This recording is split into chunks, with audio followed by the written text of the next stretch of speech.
Sevgili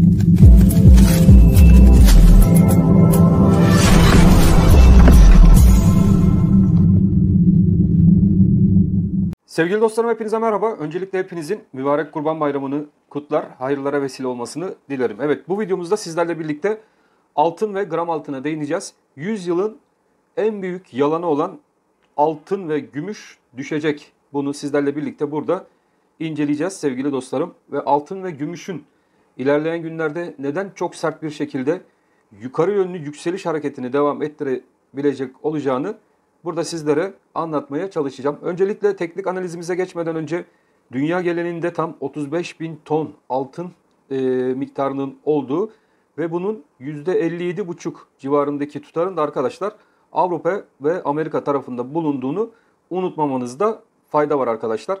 Konumuzla bağdaşması açısından şu anda Rusya-Ukrayna tarafındaki savaşın devam ediyor olmasından kaynaklı olarak altının da Rusya-Ukrayna savaşıyla ne gibi bir bağlantısı ve altının neden çok yüksek seviyelere kadar gelebileceğini bu video içerisinde sizlere anlatacağım. Bu video içerisinde Rusya olacak arkadaşlar, Almanya olacak, Fransa olacak, İtalya olacak, IMF olacak ve Amerika Birleşik Devletleri olacak ki bu videoda altının neden çok yüksek seviyelere kadar yukarı yönlü hareketlerini devam ettirebileceğini sizlere anlatacağım. Evet sevgili dostlarım, 2018 yılına gittiğimiz zaman 2018 yılında Central Bank'ın tam 651 ton altın satın almış olduğunu görüyoruz. Peki bu Central Bank niçin 651 ton altın aldı sevgili dostlarım? Evet, bunun yanıtı da çok basit. Çünkü Central Bank ilerleyen dönemlerde altında oldukça yüksek seviyelere doğru yükseliş olacağını analizini kendi arasında yaptığı için arkadaşlar tam 651 ton altın satın aldı. Dünya rezervine baktığımız zaman dünya rezervinde de 35 bin ton civarında altın olduğu düşünülürse ve bu rezervin de %57 civarındaki miktarının da Almanya, Fransa, İtalya, IMF ve Amerika'nın elinde olduğu düşünülürse ve bu altınların da sevgili dostlarım Rusya tarafında özellikle 2300 ton civarında altın bulunduğu düşünülürse şimdi siz diyeceksiniz ki bu verileri verdin. Bu verilerle birlikte ne alakası var, yani altın niye yükselecek veya altın şu an niye düşünüyor başkan diye bana soracaksınız. Evet sevgili dostlarım, işte altın bu yüzden yükselecek ama altında öncelikle bir keriz silkelemesi dönemine girilecek. Bu keriz silkelemesi dönemi niçin yaşanacak? İşte burada Rusya devreye giriyor sevgili dostlarım. Çünkü Rusya'nın elindeki bu 2300 ton civarındaki altın Rusya-Ukrayna savaşından kaynaklı olaraktan Rusya'nın silah ihtiyacını karşılayabilmek için arkadaşlar altın satmasına ihtiyaç duyacak Rusya. İşte Rusya'nın altın satıp silah alabilmesi için de arkadaşlar buradaki beşli grup Rusya'nın oligarklarının özellikle elindeki altını kapabilmek için biliyorsunuz ki Rusya'nın euro ve dolara erişimi ilk etapta engellenmiş oldu ki Rusya elindeki altınları satabilsin. Tabi Rusya'nın elindeki altınları alabilmek için Almanya, Fransa, İtalya, IMF ve Amerika beşlisinin ne yapması lazım?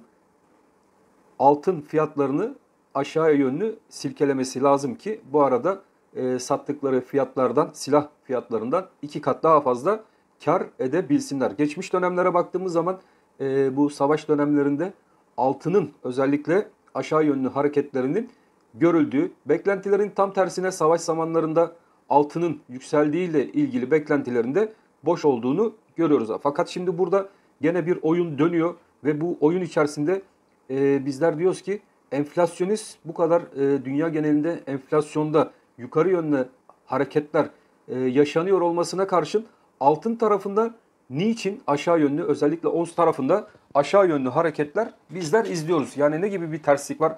Hatta altın çıkarma maliyetleri, gümüş çıkarma maliyetlerine baktığımız zaman şu an maliyetlerin bile altında olan bir altın fiyatları bizler izliyoruz. Bunun sebebi acaba nedir? Evet işte sevgili dostlarım, bunun sebebi Almanya, Fransa, İtalya, IMF ve Amerika'nın yapmış olduğu, Rusya'ya uygulamış olduğu ambargoların altında yatıyor. Burada Rusya'nın savaş döneminde olması ve özellikle Euro'ya ve dolar bazındaki kağıt paralara erişime engellenmiş olmasından kaynaklı olarak da Savaş durumu dolayısıyla silah ihtiyacı olacak ve bu silah ihtiyacını karşılayabilmek için de her ne kadar Avrupa tarafında bir ambargo, silah ambargosu, Amerika tarafında bir silah ambargosu uygulansa da sevgili dostlarım, Rusya bu altınları bozdurmak isteyecektir ve bozdurduğu zaman da bunlar bir şekilde el altından bu anlattığım Almanya, Fransa, İtalya, IMF ve Amerika beşlisinin kasalarına tekrardan giriş yapacaktır. O yüzden altını bu süreç içerisinde bu beşli grup özellikle düşük tutmak isteyecek. Belli bir süre düşük tutmak isteyecek ve yeteri miktarlarda altın toplandığına, altını kasalarına attığını inandıkları zaman da bu altında hiçbirinizin beklentisi dahilinde olmayan bir süreç içerisinde hızlı bir şekilde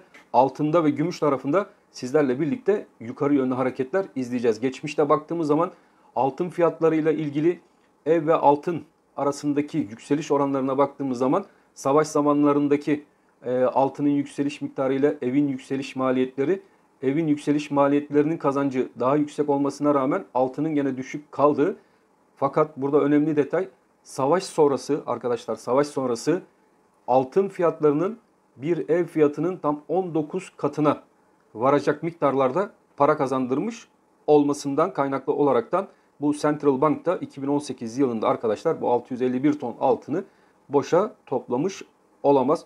O yüzden biz buna diyoruz ki 100 yılın yalanı, altın çok sert, çok pis bir şekilde düşecek. Çünkü gene geçmişte bu türden manipülatif hareketleri George Soros'a yaptırmışlar savaş dönemlerinde. George Soros'un piyasaya yaydığı arkadaşlar, George Soros'u hepiniz biliyorsunuz, bir piyasa spekülatörü. Piyasaya yaydığı altın sert düşecek, çakılacak yönündeki manipülatif sözlerin ardından altında gene böyle sert düşüşler yaşanmış. Fakat daha sonra bu altını bu beşli grubun, yani Almanya, Fransa, İtalya, IMF ve Amerika'nın altlardan topladığı görülmüş ve bu hareketlerin sonucunda da sevgili dostlarım altında yukarı yönlü sert hareketler görülmüş. Geçmişte yapmış olduğum altın videolarında sizlerle birlikte güzel tahminlerimiz vardı. Özellikle altının ilk etapta 1100 dolar ve oradan da 1900 dolar seviyesine doğru yukarı yönlü hareketlerini gerçekleştireceği yönünde tahminimiz vardı ki o dönem altında bir aşağı yönlü gene çakılma sizlerle birlikte izliyorduk. Bu altının toplanıyor olabileceği seviyeye gene teknik olarak sizlerle birlikte baktığımız zaman şu bölgede bir altın toplanması göze çarpıyor arkadaşlar. Bu seviyede altında kabaca bakacak olur isek şöyle sizlerle birlikte bakalım. 1680 dolarlar civarında bir altın toplanması mevcut. Yani 1680 ile 1900 dolar arasında gene haftalık bazdaki grafiğe baktığımız zaman şöyle bir mum hareketlerinde burada bir altın toplanma süreci yaşandığını görüyoruz. Bu altının yukarılarda spekülatif hareketlerle, dünya bankaları üzerinden yapılan manipülatif açıklamalarla aşağıdan alınıp yukarıda 1900 dolarlar seviyesinde biz bunlara altının çakılması diyoruz. Bu çakılma esnasında da kerizlerin sallanması olayı diyoruz ve burada da üst seviyelere gelindikçe bir keriz silkelemesi yapıp alttan tekrardan büyük firmaların, büyük merkez bankalarının altın toplama olayına giriştiğini unutmamak lazım sevgili dostlarım. Şimdi diyeceksiniz bunların neticesinde altında neler olacak başkan? Altın nerelere kadar gidebilir? Altında sevgili dostlarım benim beklentim yukarılarda özellikle şuradaki üst seviye olan 2100 dolar seviyesine doğru bizler sizlerle birlikte ons altın tarafında bu yukarı yönlü hareketin devam etmesini bekleyebiliriz. Çünkü 2100 dolar benim kendi takip ettiğim grafik üzerindeki önemli bir seviyem. Aşağıda gene bakın şu seviyenin geçtiği bir alan. Burası da 1700 dolar seviyesinden geçen bölge. Eğer ki bu manipülatif hareket devam edecek ise, devam eder ise sevgili dostlarım, buradaki hareketin ben altının ons tarafında 2500 dolarlar seviyesine kadar yukarı yönlü hareketine devam edeceğini düşünmekteyim. Ve benim için de şu an için keriz silkelemelerinin devam ettiği bir dönem içerisinde her ne kadar da altının onsunda manipülatif hareketler devam ediyor olsa da buna daha fazla çıkarma maliyetlerinden kaynaklı olarak da izin verilmeyeceği ve ilerleyen tahminimde zaten 2022 ikinci yarısından itibaren de yani 6. aydan itibaren altında tekrardan bir toparlanma süreci içerisine girileceği yönündeki düşüncem mevcut. Ve buradaki hareketin alt seviyesi olan nokta benim için de önemli bir nokta. Buradaki geçen bölgede arkadaşlar altında tam 1700 1730 dolar seviyesinden geçmekte. Bu 1730 doların altında 1700 dolara kadar da bir sarkmalar olabilir. Benim için gayet normaldir. Fakat bu seviyelerin altında bir kapanış olmadığı müddetçe ben bu hareketi arkadaşlar spekülatif bir hareket ve bu seviyelerden altın toplama hareketi olarak görüyorum ve yukarıdaki ana hedefine doğru buradan altının ons tarafının tekrardan 2100 dolar seviyesine doğru gideceğini düşünüyorum. Rusya ve Ukrayna savaşı arasındaki sürecin bitmesiyle de arkadaşlar altın fiyatlarında gerçekten şu anki ev fiyatları ve altın fiyatları geçmişe baktığımız zaman arasındaki farkı düşünecek olursak aynı eskideki dönem şu an yaşanıyor. Ev fiyatları şu an çok kazandırıyor. Fakat savaş döneminden sonra bu altınları güzel bir fiyattan çakmak isteyeceklerdir. Ve bu da ev fiyatlarının hemen hemen 8-10 katı daha üzerinde bir kazanç getireceği yönündeki altın tarafındaki beklentim devam ediyor.